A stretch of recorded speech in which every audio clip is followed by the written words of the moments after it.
예, 윤희야, 결혼식장이 너무 조촐한 거 아니야? 아직도 그렇게 궁상맞게 사니? 결혼식장 한복판, 조롱 섞인 목소리가 울려 퍼졌습니다. 하지만 불과 10분 뒤 정장을 차려입은 무리가 정중한 발걸음으로 입장했고 그 선두에 선 남성은 고개를 깊이 숙이며 말했습니다. 대법원장님, 따님의 결혼을 진심으로 축하드립니다. 윤희의 뒷자리에 앉아있던 학창시절 친구들은 얼굴이 하얗게 질렸고 덜덜 떨리는 손으로 컵을 놓치지 않으려 안간힘을 썼습니다. 비웃음을 던지던 그 입술은 더 이상 어떤 말도 내뱉지 못했습니다. 지금부터 누구도 예상하지 못한 반전이 시작됩니다. 그리고 감동과 이해로 이어지는 모녀의 이야기까지 꼭 끝까지 함께 해주세요. 오늘도 사연 지금 시작합니다. 은은한 조명과 클래식 음악이 잔잔히 흐르고 있는 서울 외곽의 한 예식장. 김윤희는 연한 베이지색이 감도는 저고리와 실크 분홍 치마가 어우러진 한복을 단정하게 입고 딸 세진의 결혼식의 하객을 맞이하고 있었습니다. 잔머리 하나 흐트러지지 않을 정도로 매끈하게 빗어넘긴 쪽진 그녀의 머리는 오랜 시간 공들여 다듬은 티가 났습니다. 웨딩홀 입구에서는 하객들이 하나둘씩 모습을 드러내기 시작했습니다. 하객들은 오랜만에 재회에 웃음을 터뜨리며 인사를 나누고 하나둘씩 윤희에게 다가와 진심 어린 축하를 전했습니다. 어머, 윤희 씨 오늘 너무 단정하고 멋있네요. 세진이도 너무 예쁘던데? 신랑도 아주 멋지고 듬직해. 사위 잘 얻었네. 윤희도 하객에게 고개를 숙여 인사했습니다. 한 젊은 남성이 윤희 앞으로 다가와 조심스레 허리를 숙였습니다. 어머님, 안녕하세요. 세진이랑 같은 학교에서 근무하는 교사 박성우입니다. 남성이 정중하게 말했습니다. 윤희는 두 손을 가지런히 모으며 고개를 끄덕였습니다. 아, 와주셔서 감사합니다. 세진이가 평소에 선생님들께 많이 배운다고 하더군요. 윤희는 작게 웃으며 말했습니다. 그녀의 말투는 조용하고 공손했지만 그 속에 담긴 감정은 드러나지 않았습니다. 오랜 세월을 겪은 사람처럼 큰 감정의 진폭 없이 상황을 조심스레 바라보고 있었습니다. 같은 시각 신부 대기실에는 세진이 하얀 웨딩드레스를 입고 친구들과 사진을 찍고 있었습니다. 그녀는 밝게 웃으며 포즈를 취했지만 숨을 크게 들이쉬는 모습에서 긴장을 감추려 애쓰는 듯 보였습니다. 잠시 뒤 검은 턱시도를 입은 진호가 등장했습니다. 넥타이는 딱 맞게 조여져 있었고 구두는 새 것처럼 번들거렸습니다. 진호는 하객들을 향해 허리를 숙이며 연신 인사를 건넸습니다. 와주셔서 감사합니다. 그의 얼굴엔 긴장한 듯 땀이 송골송골 맺혀 있었습니다. 그때 웨딩 플래너가 윤희에게 다가왔습니다. 신부 어머님, 지금 식순 확인 부탁드립니다. 곧 하객 입장 안내 시작됩니다. 윤희는 식순표를 넘겨보며 말했습니다. 네, 저희 딸 결혼식 진행 잘 부탁드립니다. 윤희는 다시 식장 안쪽을 바라보았습니다. 카메라맨이 조명 세팅을 조율하고 있었고 반대편에선 플로리스트가 부케와 센터피스를 점검하고 있었습니다. 그때 웨딩홀 입구가 잠시 소란스러워졌습니다. 굽 높은 구두 소리와 함께 등장한 세 명의 중년 여성들은 마치 잔칫집의 주인이라도 된 듯 당당하게 안으로 들어섰습니다. 가장 앞에 선 서미영은 반짝이는 자주색 정장 입고 목에는 큼직한 진주 목걸이를 걸고 있었습니다. 그 옆에 박혜진은 블랙 재킷에 화려하고 반짝이는 브로치 하나를 달고 있었고 마지막 이선희는 은은한 베이지색 투피스를 입고 단정한 헤어스타일을 하고 있었습니다. 세 사람은 손에는 클러치백 하나씩을 들고 이리저리 둘러보며 당당하게 홀을 가로질렀습니다. 서미영이 주위를 훑으며 말했습니다. 여기 맞아? 김윤의 딸 결혼식장이? 박혜진이 코끝을 찡긋거리며 비웃듯 대답했습니다. 맞아. 내가 단골 한복집 지나가다가 윤희를 봤잖아. 그래서 사장한테 직접 가서 물어봤지. 어디서 결혼식 하는지. 이선희는 팔짱을 끼고 주변 장식을 쓱 훑어보며 말했습니다. 생각보다 꽤 조촐하네. 뭐, 윤희 형편이 그러니까. 세 사람은 말없이 서로 눈빛을 주고받았습니다. 그 눈빛 속에는 우월감과 삐뚤어진 동정이 뒤섞여 있었습니다. 세 사람은 과거 학창시절 같은 반 친구들이었고 지금은 각자의 실패를 속으로 감춘 채 윤희의 현재를 궁금해하는 구경꾼이 되어 있었습니다. 서미영이 먼저 몸을 틀며 걸음을 옮겼습니다. 일단 윤희 찾아보자. 여기 근처에 있겠지. 그녀는 구두 소리를 또각또각 울리며 중앙 쪽으로 걸어갔습니다. 세 사람은 하객들 사이를 비집고 들어가며 고개를 들고 좌우를 살폈습니다. 그리고 한복을 입고 서 있는 윤희를 발견하자 서미영이 손을 번쩍 들며 소리쳤습니다. 어머, 윤희야. 여기 있었구나.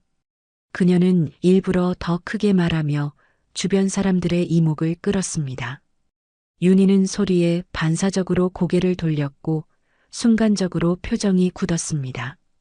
그녀의 시선은 잠시 세 사람 바라보다가 억지로 입꼬리를 올리며 말했습니다. 너희들이 여긴 어떻게? 그때 서미영이 윤희의 어깨를 툭 치며 말했습니다. 아니, 혜진이가 우연히 널 한복집에서 봤대잖아. 사장님한테 물어보니까 오늘이 세진이 결혼식 나고 해서 축하해 주러 왔지. 기집애야 왜 우리 초대도 안 했어. 박혜진이 팔짱을 낀 채 윤희 얼굴을 뚫어져라 보며 말을 이어갔습니다. 축하해, 윤희야. 딸이 시집 간다니. 세월 참 빠르다 그치? 이선희가 윤희의 한복을 머리부터 발끝까지 훑으며 말했습니다. 근데 넌 정말 안 변했구나. 그 검소한 성격. 옛날이랑 똑같아. 그녀는 입꼬리를 비틀며 의미심장하게 웃었습니다. 그때 웨딩 플래너가 윤희에게 다가왔습니다. 신부 어머님, 예식 시작 10분 전입니다. 자리로 안내해 드릴게요. 윤희가 새 친구들을 보고 대답했습니다. 아, 네. 얘들아 나 식장 안으로 들어갈게. 와줘서 고맙다. 윤희가 식장으로 들어가 혼주석에 앉자. 세 사람은 윤희의 바로 뒷자리를 차지했습니다. 테이블 위에 놓인 차를 집어들고 벌컥벌컥 마시며 자기들끼리 소곤거리는 모습은 진심 어린 축하를 하기 위해 온 하객이라기보단 비아냥거림이 가득한 구경꾼에 가까웠습니다. 윤희는 뺨 근육이 굳은 채 애써 미소를 지은 얼굴로 자리에 앉았습니다. 그녀의 손은 테이블 아래에서 살짝 떨리고 있었지만 표정은 평온을 유지하려 안간힘을 쓰고 있었습니다. 하객 몇 명이 힐끔거리는 걸 보며 윤희는 속으로 한숨을 삼켰습니다. 서미영이 다리를 꼬고 앉으며 테이블 위 냅킨을 툭툭 치다가 입을 열었습니다. 야, 너네 기억나지? 우리 고등학교 때 윤희 맨날 밥에 간장만 부어서 먹었잖아. 맞아, 맞아. 그리고 옷도 늘 해진 거 입고 다니고 니트 소매는 늘어져서 손등까지 덮고 신발은 또 왜 그렇게 낡은 걸 신고 다녔는지 발가락 나올 뻔했잖아. 그때 우리가 윤희 많이 도와줬었지. 집안 사정이 그렇게 어려운 줄은 몰랐잖아.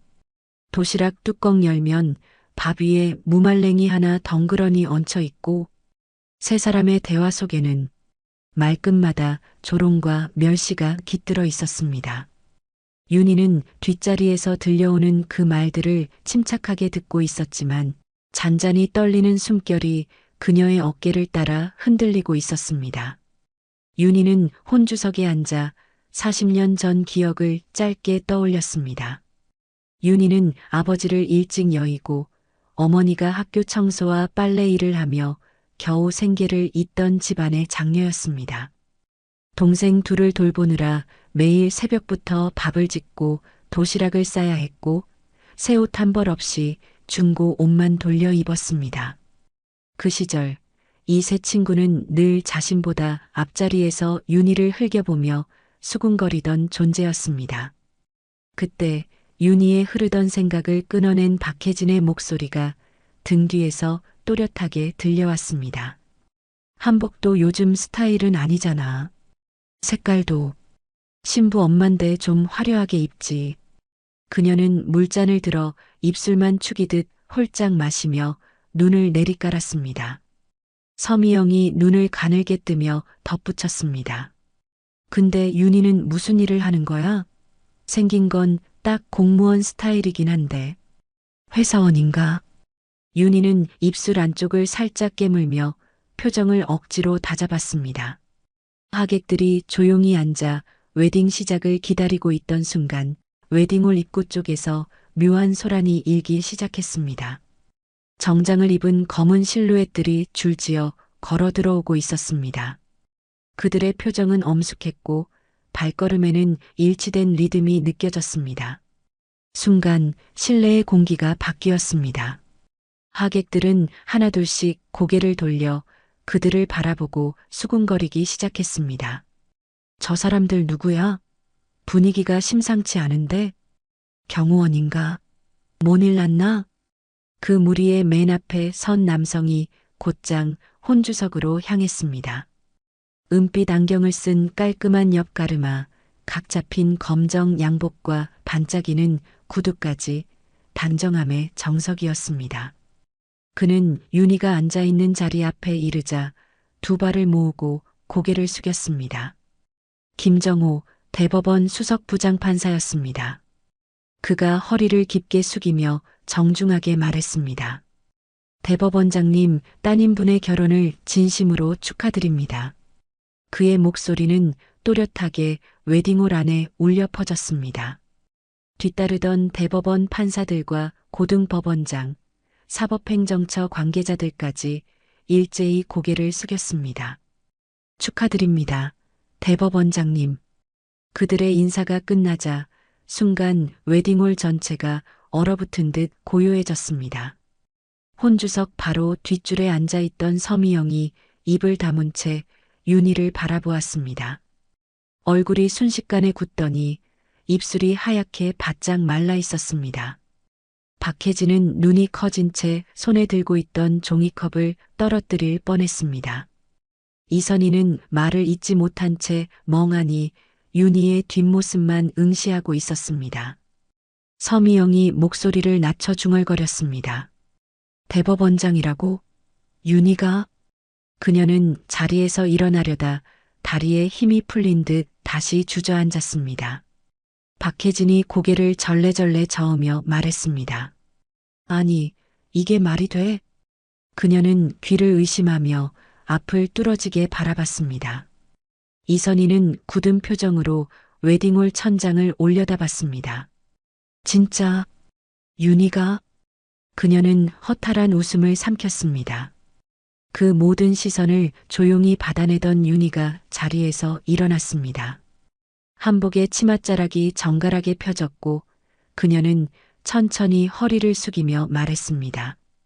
고맙습니다. 바쁘실까봐 일부러 말씀 안 드렸는데 이렇게 와주셔서 감사합니다.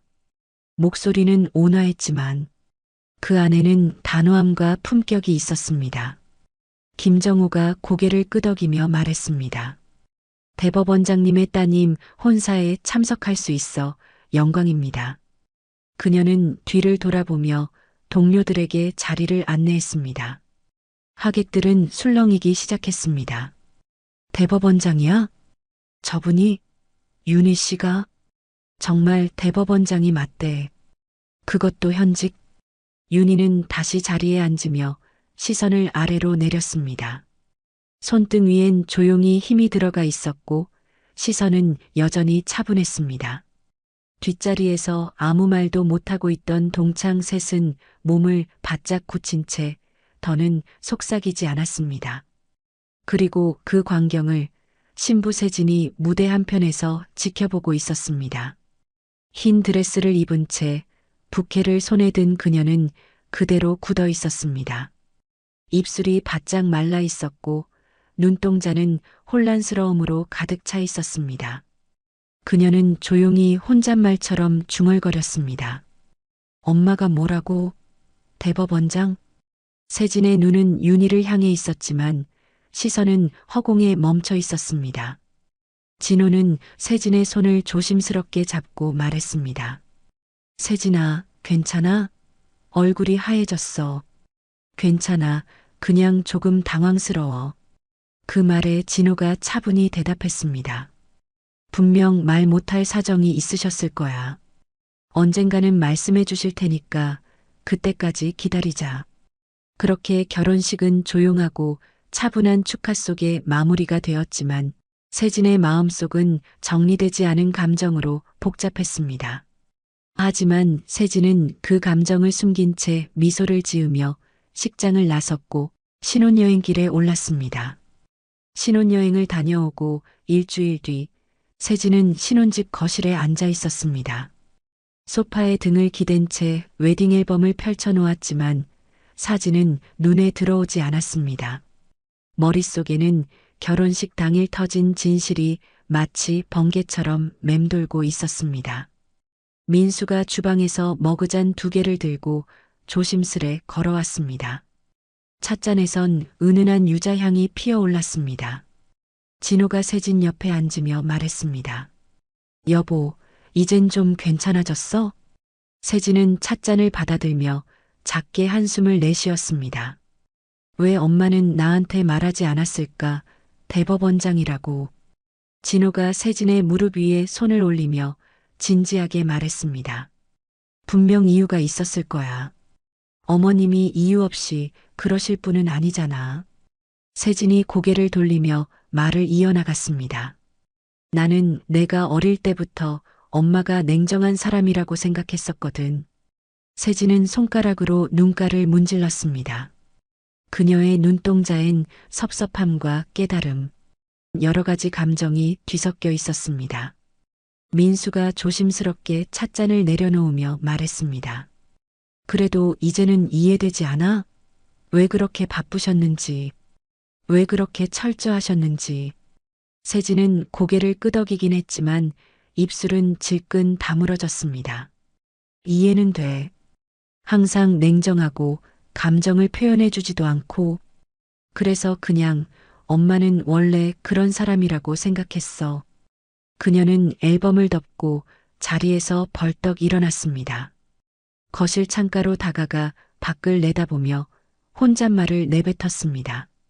마음에 있는 이야기를 서로 나눈 적도 없었고, 그런데 결혼식 날 엄마를 보는데 엄마가 왜 그렇게 치열하게 살았는지 이해도 가고 그 힘든 상황 속에서 대법원장까지 갔다는 게 존경스럽기도 하고 내가 좀 더 엄마를 안아줄걸?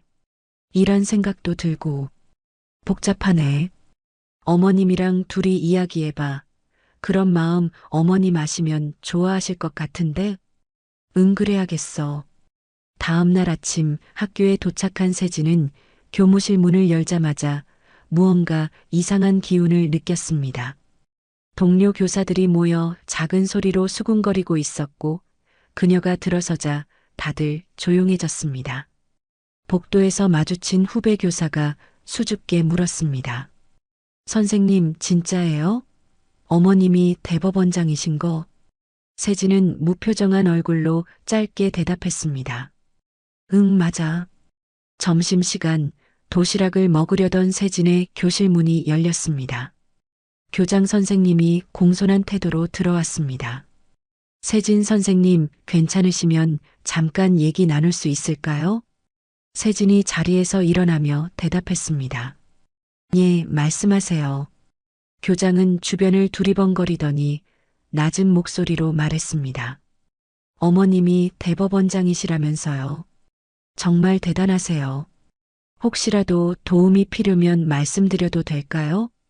그 말에 세진의 얼굴이 굳었습니다.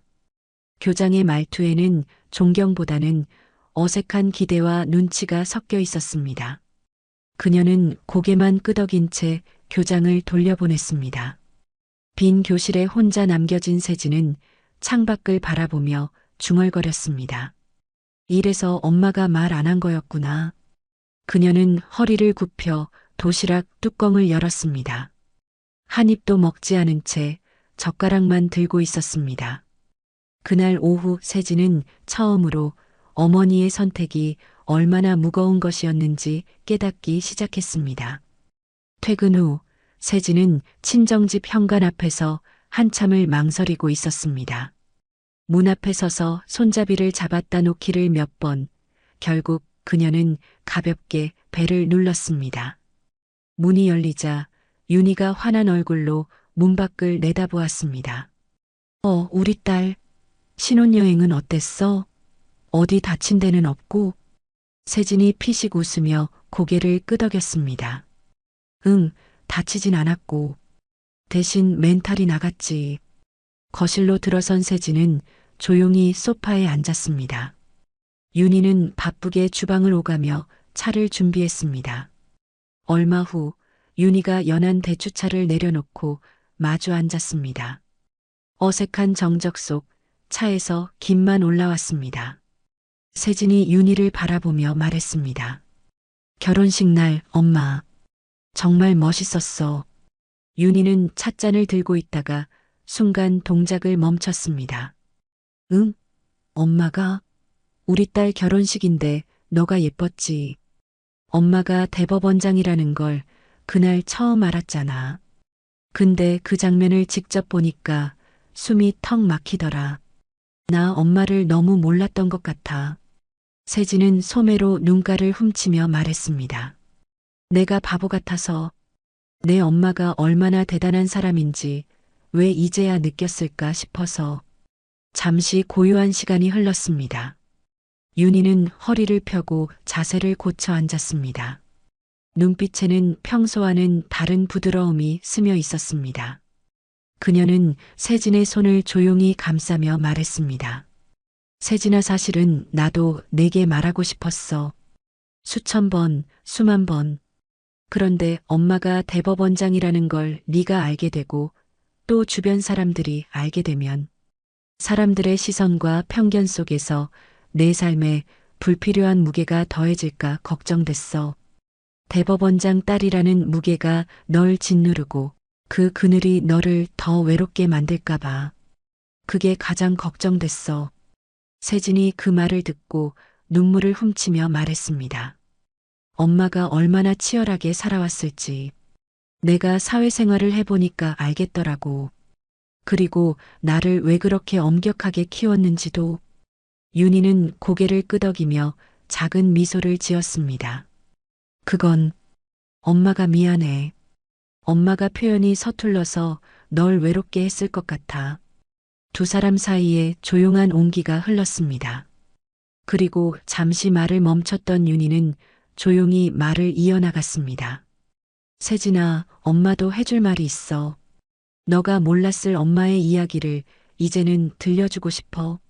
30년 전 시골 마을 끝자락에 위치한 낡은 초가집. 가을 해가 기울 무렵 부엌 안에선 18살 윤희가 학교를 마치고 집으로 돌아와 밥을 짓고 있었습니다.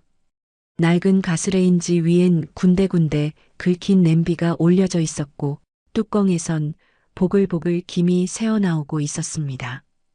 부엌은 어둡고 눅눅했습니다. 천장에서 떨어진 전기줄 하나에 매달린 벌겋게 낡은 전구만이 공간을 겨우 밝혀주고 있었습니다. 그때 삐걱이는 문소리와 함께 윤희의 어머니가 들어왔습니다. 회색 고무장갑을 낀 손엔 걸레 한 장이 구겨져 있었고 작업복 바지엔 먼지가 덕지덕지 묻어 있었습니다. 머리는 땀에 젖어 붙어 있었고 헐렁한 운동화는 양말이 비칠 만큼 낡아 있었습니다.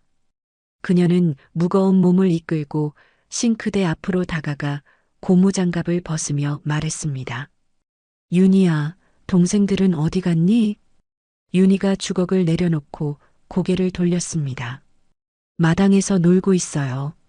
그녀는 두 손을 앞치마에 닦으며 대답했습니다. 어머니가 조심스럽게 손을 뻗어 윤희의 머리를 쓰다듬었습니다. 그 손끝엔 굳은 살이 박혀 있었고 손톱 밑엔 오늘 일한 흔적이 아직 남아 있었습니다. 고생이 많아, 우리 딸. 엄마가 일찍 들어와야 되는데. 윤희는 웃으며 고개를 저었습니다. 괜찮아요, 엄마. 저도 다 할 수 있어요. 그녀의 목소리는 또래보다 훨씬 차분했고 눈빛은 어른 같았습니다. 그날 저녁 작은 밥상엔 김치 한 접시와 된장찌개가 놓였습니다. 된장찌개 속엔 감자 몇 조각이 다였고 김치는 국물이 반이었습니다. 윤희는 흰 쌀밥 위에 간장을 살짝 부어 숟가락으로 비볐습니다. 먼저 동생들 그릇에 반찬을 덜어주고 그들이 다 먹을 때까지 자신은 밥을 뜨지 않았습니다. 식사 내내 조용했고 어머니는 연신물만 들이켰습니다. 다음 날 점심시간 윤희는 조용히 책상 서랍에서 도시락을 꺼냈습니다. 알루미늄 도시락은 뚜껑이 찌그러져 있었고 고무밴드로 2번 감겨 있었습니다. 교실 한쪽 구석 햇살이 들지 않는 창가에 앉아 윤희는 슬며시 도시락 뚜껑을 열었습니다. 하얀 밥 위에 김치 몇 조각이 얹혀 있었고 반찬은 그게 전부였습니다. 그녀는 주변 친구들이 못 보게 도시락을 책으로 가린 채 천천히 밥을 먹기 시작했습니다. 그때 교실 한쪽에서 서미영이 친구들과 수군거리기 시작했습니다. 서미영이 턱으로 윤희를 가리키며 말했습니다. 야, 제 도시락 좀 봐. 밥에 김치만 달랑 있잖아. 궁상도 지질이 궁상이다. 박혜진이 얼굴을 찡그리며 말했습니다. 집이 진짜 가난한가 봐. 맨날 같은 옷에 신발도 다 떨어졌던데. 신발창이 벌어졌더라. 그녀는 작게 킥킥 웃으며 손으로 입을 가렸습니다. 이선희는 책상에 팔을 괴고 몸을 살짝 틀어 윤희 쪽을 보며 말했습니다. 쟤 어제도 혼자 남아서 공부하더라.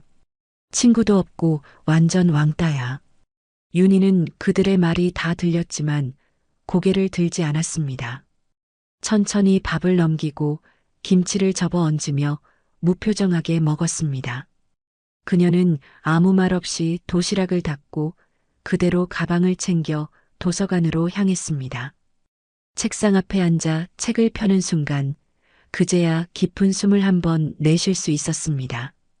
윤희의 고등학교 생활은 새벽마다 신문 배달을 하며 번 돈으로 학원 대신 문제집을 사고 밤마다 교과서를 품에 안고 잠드는 게 일상이었습니다. 수능 전날까지도 윤희는 도시락을 싸서 도서관에 가장 먼저 도착했습니다. 그렇게 고3 겨울 윤희는 서울대 법대에 합격했습니다. 합격자 명단에서 자신의 이름을 확인한 날 윤희는 딱 한마디를 내뱉었습니다. 해냈다. 대학 생활 내내 윤희는 아르바이트를 2~3개씩 병행했고 수업이 끝나면 도서관으로 향했습니다. 학비와 생활비를 스스로 해결하며 그녀는 흔들림 없이 학부 4년을 마쳤습니다. 졸업 후 동기들이 로펌이나 유학을 선택할 때 윤희는 결혼을 택했습니다. 그 안정 속에서 법조인으로서의 삶을 단단히 일구려 했습니다. 하지만 법조인의 길은 학부 졸업만으로는 한계가 있었습니다. 윤희는 계속해서 학벌의 벽에 부딪혔습니다. 결국 그녀는 다시 결심했습니다. 지금은 엄마가 된 윤희였지만 이 악물고 열심히 해서 더 높은 곳으로 올라가겠다고. 그렇게 26살의 윤희는 야간 대학 강의실의 맨 앞줄에 앉아 있었습니다. 형광등이 깜빡이는 천장 아래 칠판 앞에는 검은 양복을 입은 교수가 법조문을 써내려가고 있었습니다. 윤희는 고개를 깊이 숙인 채 필기를 하고 있었고 그녀의 눈동자는 한치도 흐트러지지 않았습니다. 강의실 뒤편에는 야근을 마친 후 달려온 직장인 학생들이 졸린 눈을 비비며 앉아 있었습니다. 교수가 분필을 멈추고 뒤돌아서며 말했습니다. 민법 제1조 신의성실의 원칙이란. 그의 말이 시작되자 윤희는 볼펜을 쥔 손에 힘을 주었습니다. 그녀는 한 글자도 놓치지 않으려 안간힘을 썼습니다. 필기한 종이는 모서리가 다 달아 있었고 공책 안에는 작고 빽빽한 글씨로 법조문과 주석이 적혀 있었습니다. 쉬는 시간도 없이 수업은 이어졌고 윤희는 연신 볼펜을 돌려가며 집중을 이어갔습니다. 강의가 끝난 밤 10시가 넘어 윤희는 피곤한 몸을 이끌고 버스를 타고 집으로 돌아왔습니다. 현관문을 열자 안쪽에선 아이 울음소리가 터져 나왔습니다. 남편은 아기를 품에 안고 진땀을 흘리며 윤희를 바라봤습니다. 익숙하지 않은 손길로 세진을 달래느라 정신이 없어 보였습니다. 여보, 세진이가 아까부터 계속 울어. 아무리 안아도 안 멈추네. 어디 아픈가? 그는 아기용 턱바지를 허둥지둥 정리하며 말했습니다. 윤희가 신발을 벗으며 재빨리 세진을 안아들었습니다. 열은 없어요? 늦어서 미안해요. 강의가 조금 늦게 끝났어요. 그녀는 아기의 등을 토닥이며 조용히 속삭였습니다. 세진이 겨우 울음을 멈추자 윤희는 옆 테이블에 놓인 법전을 펼쳤습니다. 그녀는 한 손에 아기를 안고 다른 손으로 책장을 넘기기 시작했습니다. 눈꺼풀이 천근처럼 무겁게 내려왔지만 그녀는 참고 또 참았습니다. 세진이 잠이 들자 윤희는 조심스럽게 침대에 눕히고 다시 책상 앞에 앉았습니다. 책상 위에는 사법시험 문제집이 펼쳐져 있었고 그녀는 진한 샤프심으로 빈칸을 채워나갔습니다. 그날 밤 윤희는 새벽 2시가 넘어서야 책을 덮었습니다. 눈은 퉁퉁 부어 있었고 머리는 지끈거렸습니다. 창밖은 이미 어둠이 걷히고 있었고 먼동이 올라오기 시작했습니다. 며칠 후 윤희는 세진을 품에 안고 도서관에 있었습니다.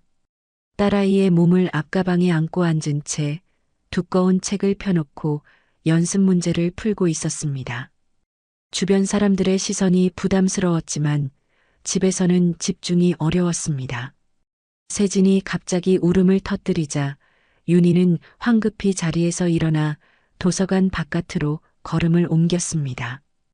그때 한중년 도서관 직원이 그녀를 불렀습니다. 아기 울음 때문에 다른 분들이 불편해하시거든요. 도서관에 어린애는 데리고 오시면 안 돼요. 말끝은 부드럽지 않았고 시선은 차가웠습니다. 윤희는 고개를 숙이며 말했습니다. 죄송합니다. 조용히 하겠습니다. 그녀는 세진의 등을 토닥이며 로비로 나왔습니다.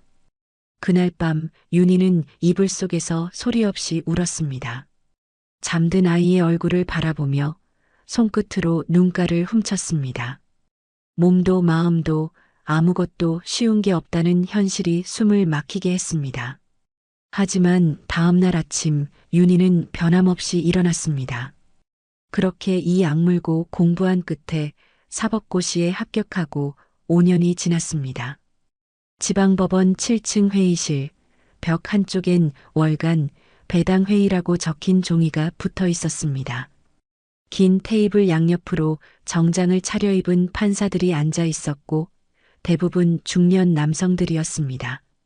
그들 사이 맨 끝자리에 단정히 머리를 묶은 30살 김윤희 판사가 조용히 앉아 있었습니다. 흰 셔츠 위에 감색 정장을 입은 그녀는 긴장을 감춘 듯 고개를 숙인 채 회의 자료를 정리하고 있었습니다. 그녀 앞에 종이에는 민사, 형사, 가사, 경제 등 다양한 사건 분류표가 빼곡히 적혀 있었습니다. 수석 판사가 손뼉을 한번 치며 말했습니다. 자, 이번 달 사건 배당론에 시작하겠습니다. 그는 회의 자료를 툭툭 두드리며 이어 말했습니다. 우선 신임 판사들 중심으로 조정이 필요할 것 같네요. 그때 오른쪽에 앉아있던 중년 남성 판사가 손을 들며 말했습니다. 김윤희 판사님은 가사나 형사사건이 어떠십니까? 아무래도 여성분이시니까 이혼이나 양육원, 성범죄 이런 쪽을 더 잘 이해하실 것 같은데요. 그는 웃음을 머금으며 옆 사람을 향해 고개를 돌렸습니다. 옆에 앉아있던 또 다른 판사가 고개를 끄덕이며 말했습니다. 맞습니다. 복잡한 경제사건이나 기업 자문은 아무래도 남자들이 맡는 게 좋죠. 경험도 그렇고. 그의 말에 몇몇 남성 판사들이 고개를 끄덕이며 작게 웃었습니다. 그 순간 회의실 안공기는 자연스럽게 여성은 감정 노동을, 남성은 전문 사건을 맡아야 한다는 말 없는 합의로 굳어졌습니다. 남자 판사들은 책임 있는 사건은 당연히 자신들의 몫이라 여기고 있었고, 윤희는 그들 곁에서 가정사건 전담 판사로 밀려나는 분위기를 선명히 느낄 수 있었습니다. 윤희는 살짝 숨을 들이쉰 뒤 조심스럽게 입을 열었습니다. 경제사건도 공부 많이 했습니다. 형평성 있게 배정되면 감사하겠습니다. 그녀는 눈을 내리깔며 차분하게 말했습니다. 그 순간 수석 판사가 어색하게 웃으며 손을 내저었습니다. 아, 물론 실력은 제가 제일 잘 압니다. 근데 아직 아이도 어리지 않나요? 너무 무리하지 마세요. 일과 가정, 균형이 중요하니까. 그의 말은 겉으론 배려처럼 들리지만 말투는 분명 넌 빠져라는 메시지를 담고 있었습니다. 며칠 후 서울지방법원 402호 법정, 윤희는 오전 재판 준비를 하고 있었습니다. 재판정 안에는 취재진 몇 명이 앉아 있었고 방청석 일부도 이미 가득 차 있었습니다. 윤희는 검정 법복을 정리하며 판사석에 앉았습니다. 책상 위에 펼쳐진 사건 기록은 두꺼운 서류철로 묶여 있었고 피고인의 이름은 유명한 대기업 회장이었습니다. 그는 5년 전부터 수차례 비서를 상대로 성추행과 언어폭력을 저질렀고 이번이 첫 정식 공판이었습니다. 재판이 시작되자 윤희는 조용한 목소리로 입을 열었습니다. 사건 번호 2021고합 1127 성폭력 범죄의 처벌 등에 관한 특례법 위반에 대한 공판을 시작하겠습니다. 방청석이 잠시 술렁였지만 곧 조용해졌습니다. 윤희는 피고인의 진술 태도와 피해자의 증언 진위를 꼼꼼히 확인하며 논점마다 질문을 이어갔습니다. 검사가 피해자 진술서를 낭독하는 동안 윤희는 눈을 깔고 조용히 기록을 정리했습니다. 피해자가 흘리는 눈물을 보여도 동요하지 않았고 피고인의 답변이 흐려지면 다시 정확히 되묻는 자세를 유지했습니다. 점심 재판이 끝난 뒤 법정 밖에서 기자들끼리 조용히 이야기를 나누고 있었습니다. 옆에 있던 사회부 기자가 종이를 접으며 말했습니다. 오늘 김윤희 판사 말하는 거 봤어? 완전 준비돼 있더라. 다른 기자가 고개를 끄덕이며 말했습니다. 정리도 깔끔하고 피고인 말에서 허점을 잘 잡아냈어. 이후로도 윤희는 가사소송, 형사재판, 민사조정까지 다양한 사건을 맡았습니다. 시간은 부족했고 사건은 많았지만 그녀는 모든 서류를 손으로 정리했습니다. 밤늦게까지 법원에 불이 켜진 날이 많았고 기록에는 항상 주석과 판례가 빼곡했습니다. 김윤희는 법을 정확히 해석하는 판사였습니다. 감정에 휘둘리지 않되 감정을 외면하지 않았고 사건을 법으로만 재단하지 않고 사람의 삶 속에서 풀어내려 노력했습니다. 모든 당사자에게 정중했고 판단은 늘 일관되고 명확했습니다. 불리한 여건에서도 흔들리지 않고 소신 있게 의견을 냈고 약자 보호와 성범죄 사건에서 공감 있는 판결로 실력을 인정받았습니다. 윤희의 판결문에는 법률 지식뿐 아니라 사람에 대한 책임감이 담겨 있었습니다. 그렇게 법원 안팎에서 그녀에 대한 신뢰는 점점 쌓여갔습니다. 며칠 뒤 법원 인사 발표가 공지되었습니다. 윤희의 이름은 고등법원 발령자 명단 맨 위에 적혀 있었습니다. 여성 판사가 가정법원이나 지방법원에서 고등법원으로 이동하는 상황은 조직 내에서 매우 주목받는 일이었습니다. 이전 회의실에서 그녀를 무시하던 남성 판사들은 발표 직후 말없이 자리를 떴습니다. 복도 곳곳에서 축하 인사가 오갔고 선배 판사 몇몇이 다가와 악수를 건넸습니다. 그중 한 선배가 씩 웃으며 말했습니다. 김 판사 축하해요. 근데 더 바빠질 텐데 가정은 괜찮겠어요? 그는 팔짱을 낀 채 농담처럼 말했습니다. 윤희는 고개를 끄덕이며 말했습니다. 업무와 가정 둘 다 잘 해낼 자신 있습니다. 그녀의 마음속으로 다짐했습니다. 흔들리지 말 것, 절대 약해지지 말 것, 더 완벽해질 것. 그날 저녁 윤희의 딸 세진은 거실 바닥에 숙제를 펼쳐놓은 채 조용히 연필을 굴리고 있었습니다.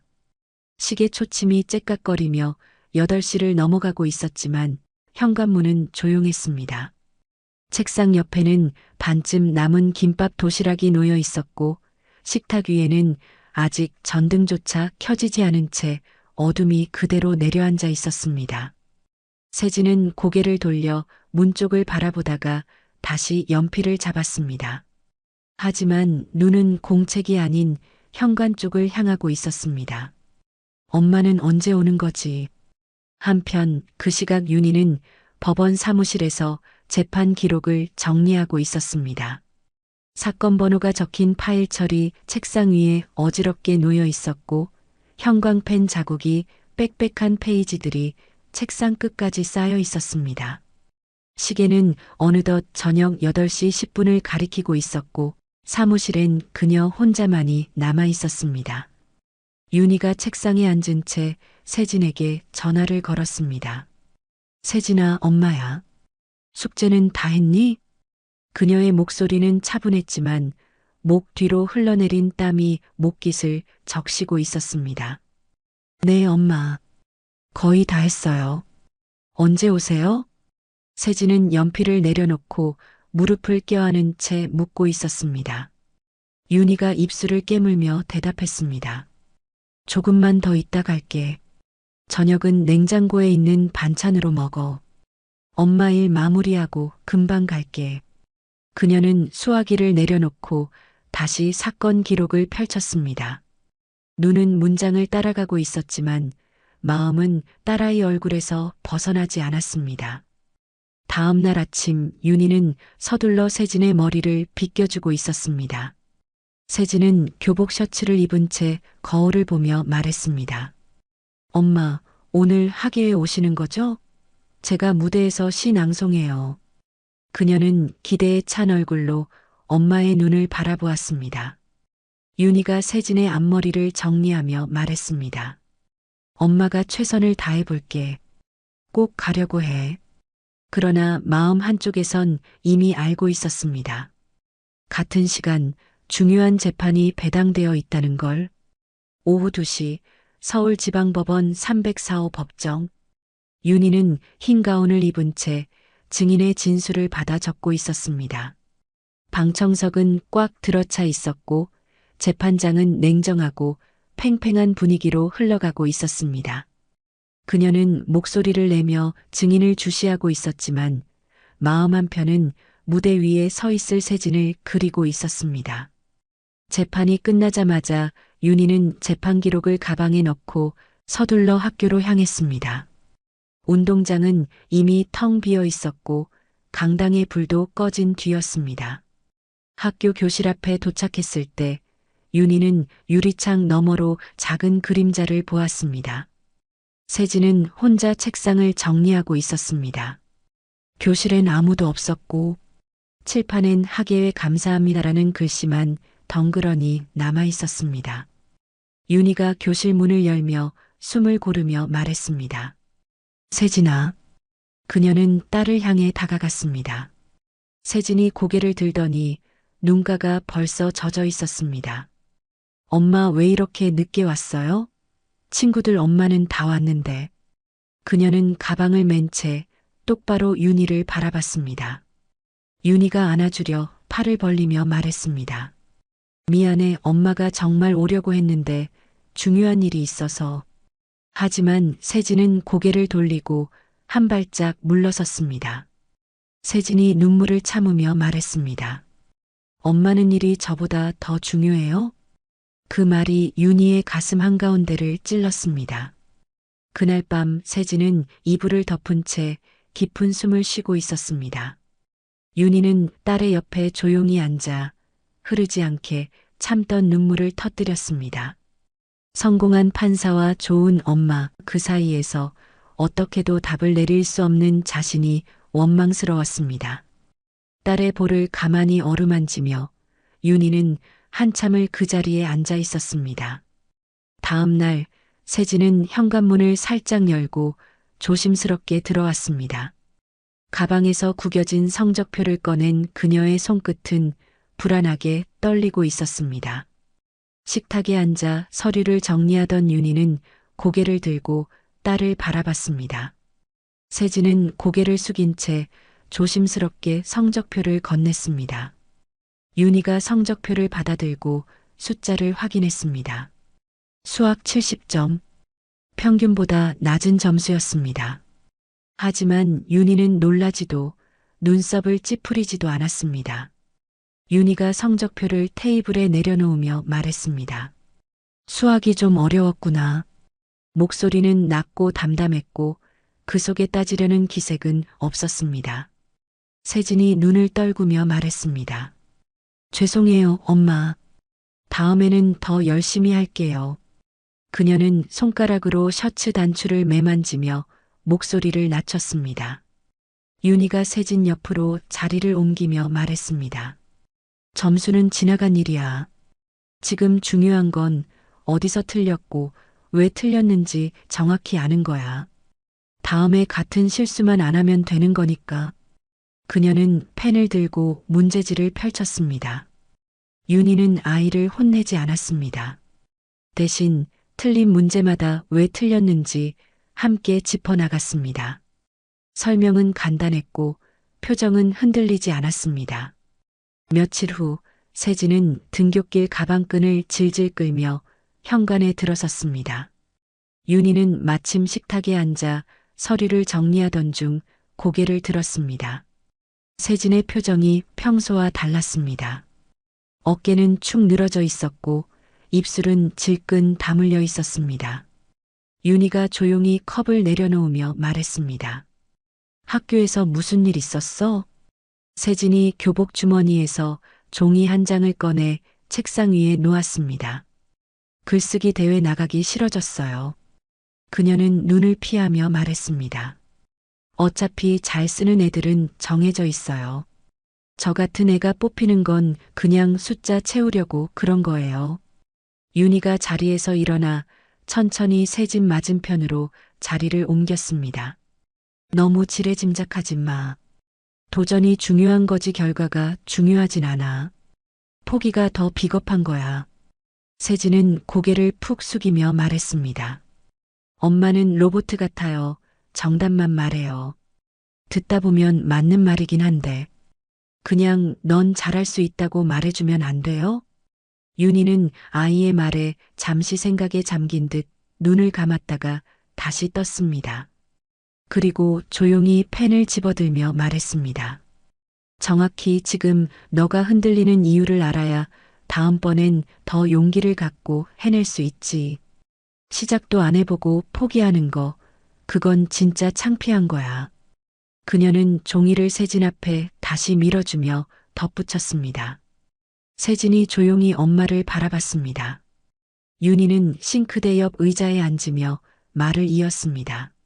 스키 배울 때 제일 먼저 배우는 게 뭔지 알아? 잘 넘어지는 법이야. 엉덩방아 찌울 줄 알아야 크게 다치지 않고 다시 일어설 수 있거든. 세상은 호락호락하지 않아. 분명히 힘든 일이 생길 거야. 근데 중요한 건 안 넘어지는 게 아니라 잘 넘어지고 다시 일어나는 거야. 세진은 고개를 끄덕였지만 눈빛은 어딘가 허전했습니다. 말은 이해가 되었지만 엄마 품에 기대고 싶은 마음은 채워지지 않았습니다. 윤희는 감정을 크게 드러내지 않았고 따뜻한 말로 위로하는 대신 방법을 가르쳤습니다. 그런 엄마를 이해하기엔 세진은 아직 어려웠습니다. 저녁이 지나고 윤희는 식탁 앞에 서서 설거지를 하고 있었습니다. 세진은 방문을 닫은 채 책을 펴고 있었고 거실은 조용했습니다. 윤희는 물기를 털며 천천히 혼잣말처럼 생각을 정리했습니다. 이 아이가 세상에 부딪혔을 때 혼자서도 버틸 수 있게 해야 해. 조금 덜 따뜻한 엄마가 되더라도 단단하게 키워야 해. 그래야 무너지지 않으니까. 며칠 후 세진은 학교 가방을 던지듯 벽 쪽에 두고 그대로 소파에 털썩 주저앉았습니다. 그녀의 손에는 쥐어짜듯 구긴 모의고사 성적표가 들려 있었습니다. 윤희는 식탁에서 신문을 접고 컵을 들다 말고 딸의 표정을 바라봤습니다. 그때 세진이 갑자기 고개를 들며 말했습니다. 엄마, 오늘 수진의 집 갔다 왔어요. 윤희가 컵을 테이블에 내려놓으며 말했습니다. 그래, 재미있었어? 세진이 한숨을 쉬며 말했습니다. 수지 엄마는 진짜 다정하더라고요. 수지가 시험 망쳤다고 울었는데 괜찮아. 엄마가 다 해줄게 걱정하지 마. 그런 문제를 내는 선생님이 이상한 거야 그러시더라고요. 세진이 입술을 깨물며 말을 이었습니다. 근데 엄마는 왜 맨날 이겨내라, 다시 시작하라, 혼자 해보라 그래요? 윤희는 손에 들린 컵을 내려놓고 의자에 등을 기대며 조용히 대답했습니다. 내 인생이니까 결국 너 혼자 이겨내야 하니까. 세진이 벌떡 일어나며 외쳤습니다. 그런 말 이제 그만해요. 진짜 듣기 싫어요. 가끔은 그냥 아무 말 없이 안아주면 안 돼요? 다른 애들 엄마들은 다 친구들 편 들어주는데 난 엄마가 냉정해 보이고 차갑게 느껴져요. 그 말에 윤희는 숨을 길게 들이마셨습니다. 말로 다 설명할 수 없는 무게가 가슴에 내려앉았습니다. 세진이 눈물을 훔치며 방문을 세게 닫고 방으로 들어갔습니다. 윤희는 딸이 들어간 문을 멍하니 바라보다 이내 자신의 방으로 걸음을 옮겼습니다. 방 안은 어두웠고 침대 옆 스탠드 조명 하나만이 켜져 있었습니다. 책상 위에는 세진이 어릴 때 그린 크레파스 그림 한 장이 놓여 있었습니다. 햇살 속에서 엄마와 딸이 손을 잡고 걷는 모습이 엉성하지만 정성스럽게 그려져 있었습니다. 윤희는 그림을 천천히 쓰다듬으며 눈을 감았습니다.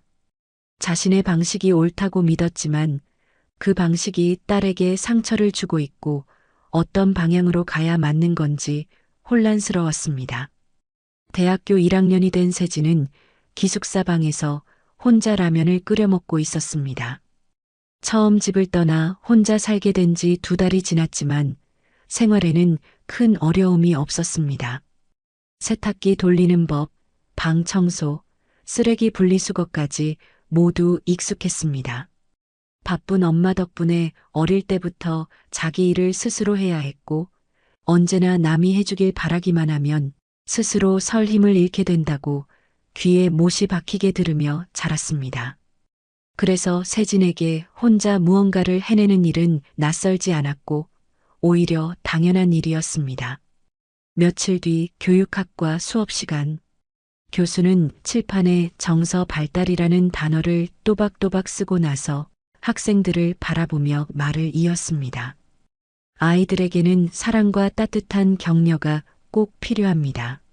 하지만 거기서 멈추면 안 됩니다.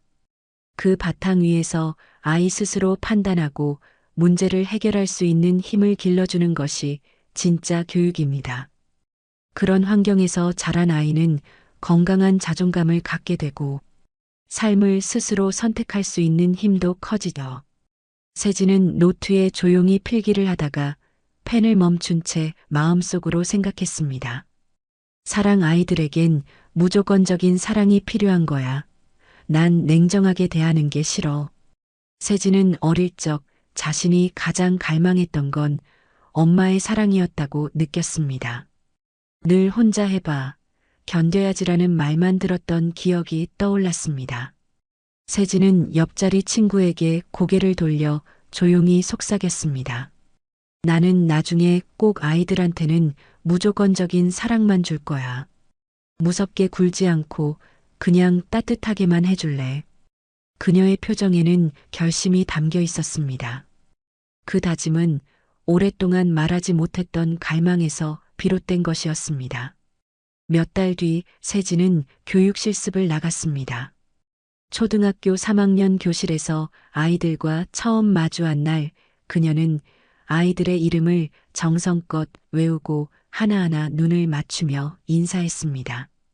아이들이 떠들어도 과제를 미뤄도 세진은 화를 내기보다는 다정하게 다가가 말을 건넸습니다. 그녀는 늘 그래왔듯 포용하고 이해하며 아이들에게 다가가려 했습니다. 하지만 시간이 지나면서 한 아이가 계속해서 수업을 방해하고 친구들을 괴롭히는 일이 반복되었습니다. 세진은 그 아이의 눈높이에 맞춰 여러 번 타일러 보았지만 변화는 없었습니다. 담임 지도교사가 교무실에서 조용히 조언했습니다. 세진 선생님, 아이들에게는 따뜻함도 중요하지만 명확한 기준도 꼭 필요해요. 혼내는 게 아니라 가르쳐 주는 겁니다. 세진은 지도교사의 말을 곱씹으며 복도로 나왔습니다. 교실 안에서 아이들이 떠드는 소리가 멀리서 들려왔고 그녀는 창문 밖으로 고개를 돌렸습니다. 초등학교 4학년 교실. 점심시간이 지나고 아이들은 3, 3, 5 짝을 지어 웃고 떠들며 놀이를 즐기고 있었습니다. 세진은 교탁 앞에 앉아 아이들의 모습을 조용히 지켜보고 있었습니다. 담임을 맡은 지 6달. 매일같이 아이들과 부딪히고 또 웃으며 자신의 한계를 확인하는 나날이었습니다. 교실 한쪽 구석, 민호가 팔짱을 낀 채 뚱한 얼굴로 앉아 있었습니다. 실내화가 한쪽 벗겨져 있었고 자잘한 싸움으로 복도에 나가 있던 터였습니다. 세진이 자리에서 일어나 민호 쪽으로 다가가며 말했습니다. 민호야, 무슨 일 있었어? 세진은 허리를 숙여 시선을 맞추고 물었습니다. 민호가 입을 삐죽 내밀며 말했습니다. 제니가 내 축구 실력 구리다고 놀렸어요. 세진은 민호 옆에 무릎을 꿇고 앉아 그의 손에 묻은 먼지를 털어주었습니다. 그러고는 책상 위 공책을 들어 손가락으로 쓱쓱 그림을 그리며 말했습니다. 그럼 더 열심히 연습해서 코를 납작하게 만들어버려. 넌 할 수 있잖아. 민호는 눈을 동그랗게 뜨고 말했습니다. 진짜요? 세진이 웃으며 고개를 끄덕였습니다. 그럼 그러니까 포기하지 마. 그 말을 들은 민호는 입꼬리를 올리며 책상을 툭 치고 자리로 돌아갔습니다. 그날 오후 수업 시간. 아이들이 사회 숙제를 안 해왔다며 변명을 늘어놓는 상황이 벌어졌습니다. 지우가 손을 번쩍 들더니 말했습니다. 선생님, 엄마가 도와주기로 했는데 바빠서 못했어요. 세진은 분필을 놓고 교탁 앞에 손을 짚었습니다. 지우야, 선생님도 어릴 땐 엄마가 늘 바빴어. 근데 꼭 누가 도와줘야만 할 수 있는 건 아니야. 아이들이 조용해졌습니다. 세진은 칠판을 가볍게 두드리며 이어 말했습니다. 진짜 중요한 건 자기가 해야 할 일을 스스로 해보려고 노력해보는 거야. 못해도 괜찮아. 근데 해보려고 했는지는 꼭 스스로에게 물어봐야 해. 말을 마친 세진은 순간 오래전 윤희의 말투와 겹쳐졌습니다. 혼자 해봐. 그래야 네가 안 넘어져. 그때는 그 말이 야속했습니다. 왜 따뜻하게 안아주지 않고 스스로 하라고 했는지 이해할 수 없었습니다. 하지만 지금 교실에서 이 아이들을 바라보는 자신의 모습이 어느새 윤희와 닮아 있었습니다. 교사 생활을 한 지 3년이 지나고 세진은 사랑하는 사람을 만나 결혼을 준비했습니다. 세진의 결혼식 당일 새벽 6시, 세진은 신부 대기실에서 메이크업을 받고 있었습니다. 거울 속 자신의 모습을 바라보며 설렘과 긴장이 교차했습니다. 오늘은 자신의 인생에서 가장 중요한 날 중 하나였습니다. 한편 윤희는 집에서 한복을 차려입고 있었습니다. 자주색 저고리에 고름을 매면서도 마음 한편이 왠지 불안했습니다. 그때 윤희의 휴대폰이 울렸습니다.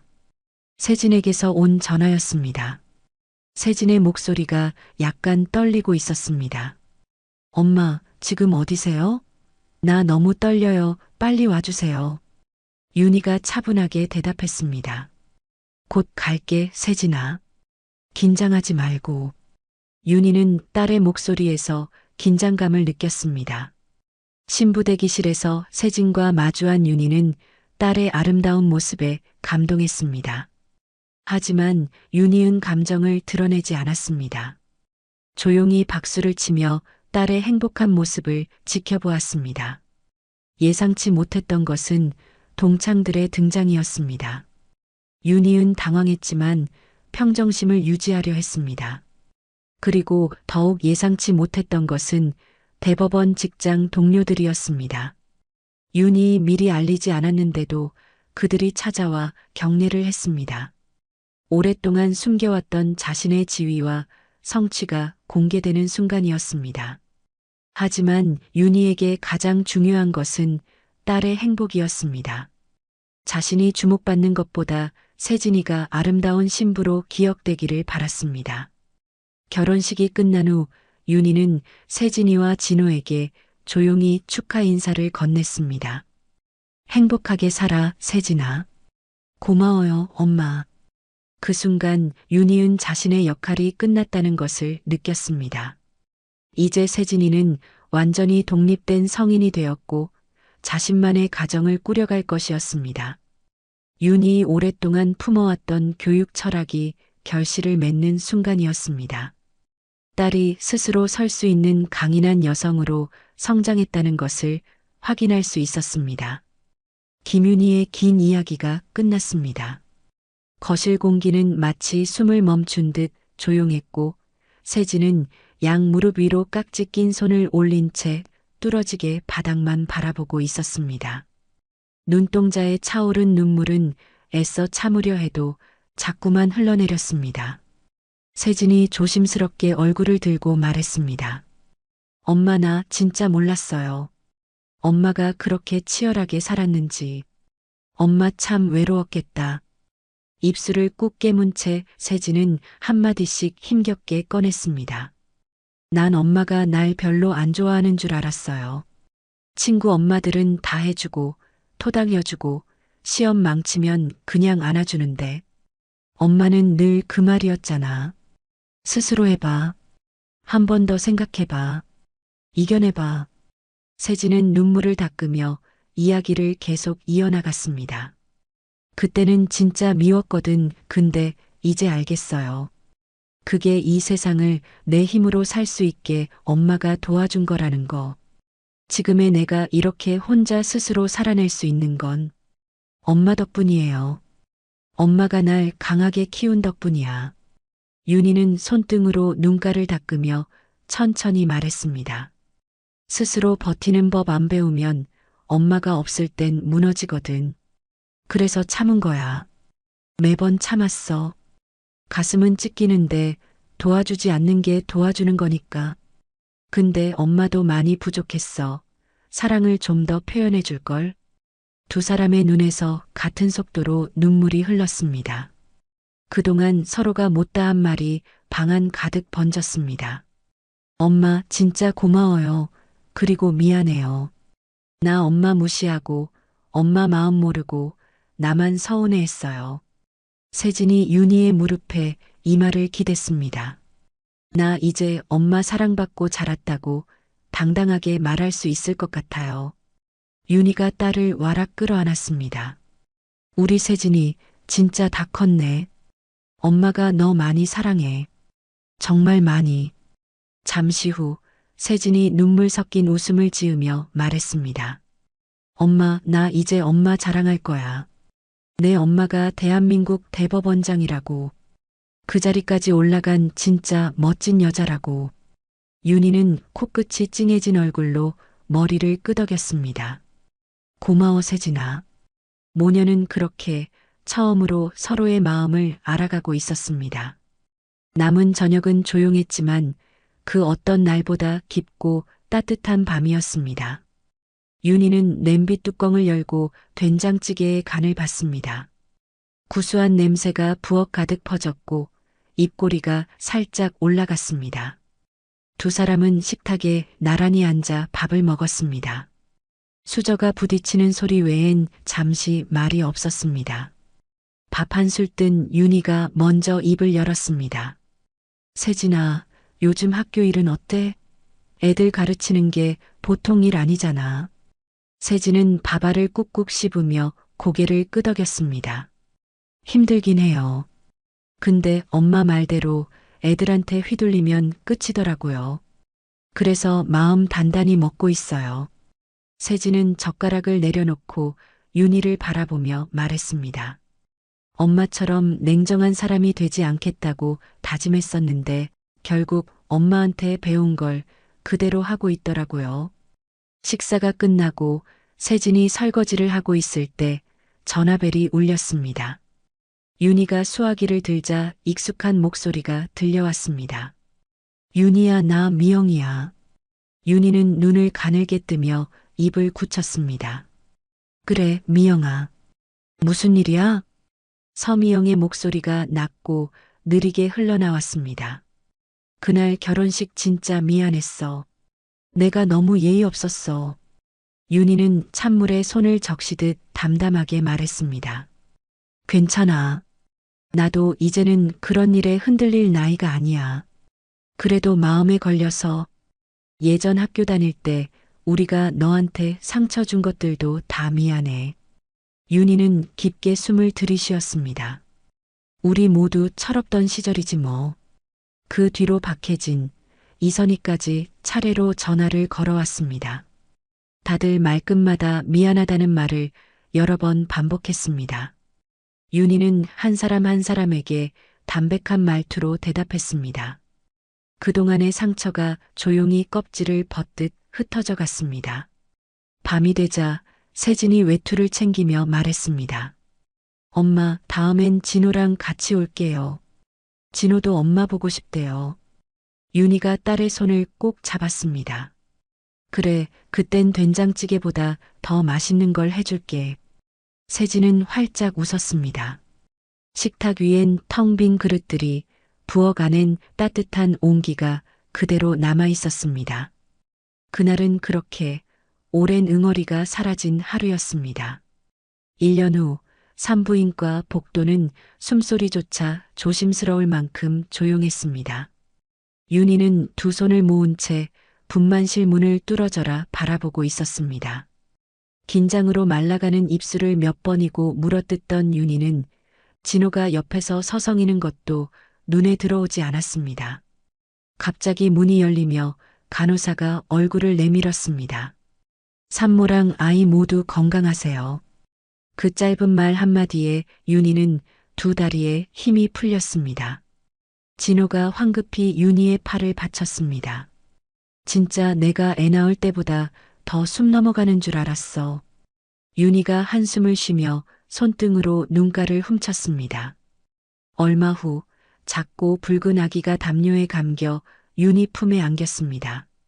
아직 온기가 남은 아기의 체온이 윤희의 심장을 똑똑 두드렸습니다. 윤희가 조심스레 속삭였습니다. 안녕, 혜리야. 할머니야 많이 기다렸단다. 그때 병실 안에서 세진의 목소리가 들려왔습니다. 세진은 창백한 얼굴에도 웃음을 띠며 윤희를 바라봤습니다. 엄마 혜리가 엄마 닮은 것 같지 않아요? 윤희는 아기의 이마를 살짝 쓰다듬으며 말했습니다. 엄마는 세진이 어릴 때랑 똑 닮은 것 같은데? 눈매도 그렇고 저 입꼬리 올라가는 거 너 애기 때랑 똑같아. 세진이 살짝 웃으며 말했습니다. 엄마가 나한테 했던 것처럼 해리 키울 거예요. 윤희가 눈길을 아이에게 떼지 못한 채 대답했습니다. 그래. 세상의 풍파를 잘 이겨낼 수 있도록 스스로 단단해질 수 있게 키워. 하지만 너무 차갑지 않게 따뜻하게 다정하게 토닥여주면서 가끔은 함께 울어주기도 하면서 무엇보다 해리 곁에는 늘 든든한 엄마가 있다는 걸 아이 스스로 느낄 수 있게 키웠으면 좋겠어. 엄마가 우리 세진이한테 부족했던 부분. 세진의 눈가가 촉촉해졌습니다. 아기는 옹알이를 하며 손을 꼼지락거렸고 윤희는 그 손을 꼭 잡아주었습니다. 며칠 뒤 윤희는 세진의 집을 찾았습니다.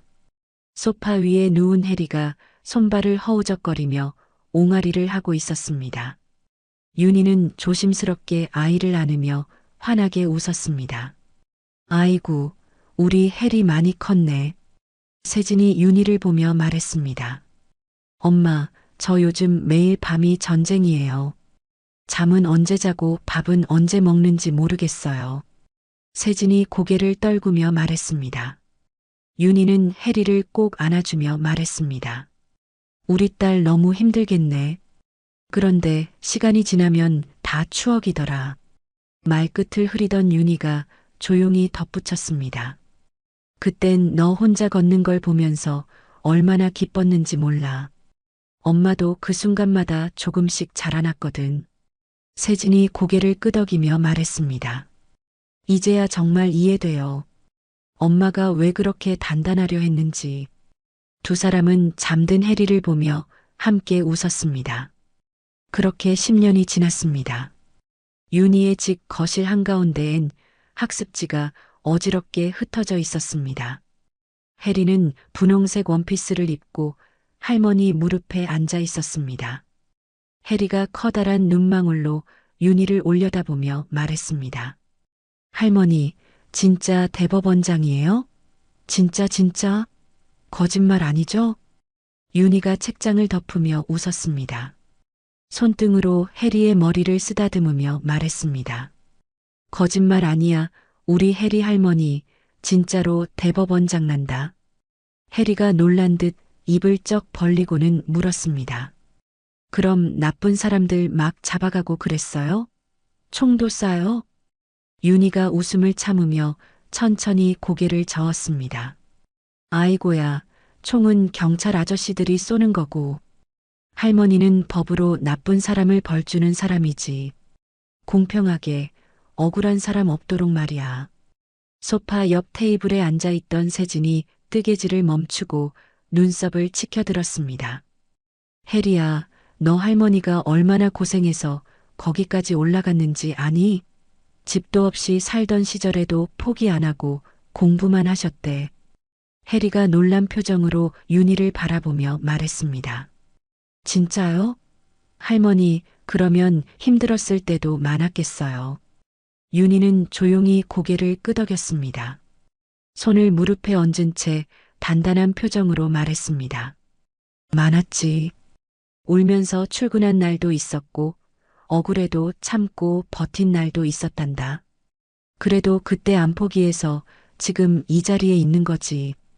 해리가 고개를 갸우뚱하며 말했습니다. 그럼 잘 넘어졌다는 건 뭐예요? 엄마가 그랬는데요. 할머니가 잘 넘어지는 걸 가르쳐 줬대요. 윤희가 무릎 위에 해리를 조심히 바닥에 내려놓으며 말했습니다. 해리야, 잘 넘어졌다는 건 힘들고 실수했을 때 울기만 하지 않고 다시 일어설 줄 안다는 뜻이야. 상처가 나도 용기 내서 다시 걸어보는 거지. 윤희가 해리를 꼭 끌어안았습니다. 그날 저녁 해리가 잠든 후 거실에는 잔잔한 조명이 켜져 있었습니다. 윤희와 세진은 머그컵에 허브차를 따라 마시며 조용히 마주 앉아 있었습니다. 그때 윤희가 먼저 말을 꺼냈습니다. 세진아, 네가 해리 키우는 거 보면 나보다 훨씬 현명하고 따뜻해. 잘 키우고 있는 것 같아. 그러니까 너무 걱정 마. 지금처럼만 하면 돼. 세진이 잔을 들며 말했습니다. 그건 엄마 덕분이에요. 엄마가 저한테 단단함을 심어줬잖아요. 그 위에 제가 따뜻함을 더했을 뿐이에요. 윤희는 미소를 머금고 세진의 손등을 가볍게 덮었습니다. 둘 사이엔 말보다 깊은 무언가가 흘렀고 따뜻한 밤 공기가 천천히 거실을 감싸고 있었습니다. 오늘 이야기 어떠셨나요? 혹시 마지막까지 들어주신 분이 계시다면 잘 들었다고 댓글 하나만 남겨주세요. 여러분에게도 따뜻하고 빛나는 순간이 찾아올 거예요. 구독과 좋아요도 부탁드려요. 지금까지 오늘도 사연이었습니다. 더 좋은 사연으로 다시 찾아뵙겠습니다. 늘 평온한 하루 되시길 바랍니다. 감사합니다.